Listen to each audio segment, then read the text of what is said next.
Hello, so time for a bit of an update on Bitcoin and Ethereum. I'll start off in the daily chart.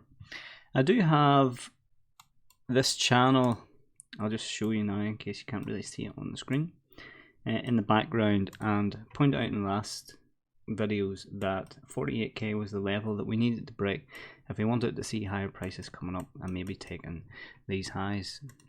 We've broke down now below this level of resistance that I'll put on your screen. Resistance, resistance, resistance. We have a daily close below that, and now we're coming up to retest it. So if you look at the structure, I'll actually go down into the H4 so you can look at the structure. We have a high, a low, failure to make a higher high, and now we've made a lower low.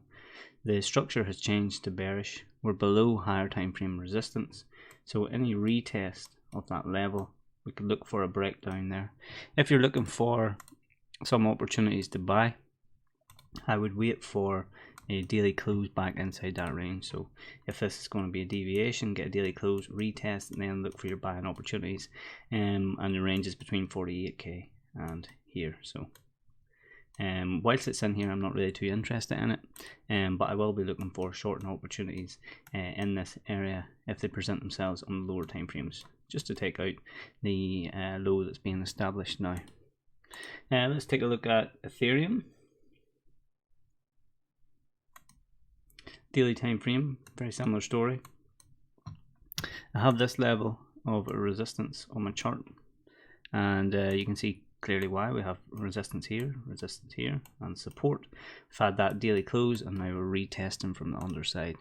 If you're looking for some buying opportunities, I'd wait for a daily close back inside, and then look to target the next highs. Then this level comes into play, and we need to break out of that. We also have a channel that I'm looking at just in case we do get that breakdown, and we have something to target that channel structure bottom. So coming into higher time frame resistance, I'll be looking for some selling opportunities with the possibility of coming down and retesting this channel structure.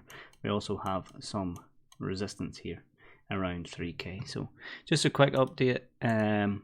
Yeah, so covering both sides of the market. If you're looking for some long opportunities, I just wouldn't long this straight into higher time frame resistance. I'd wait for that break and close, but whilst it's under resistance, I will be looking for more selling opportunities.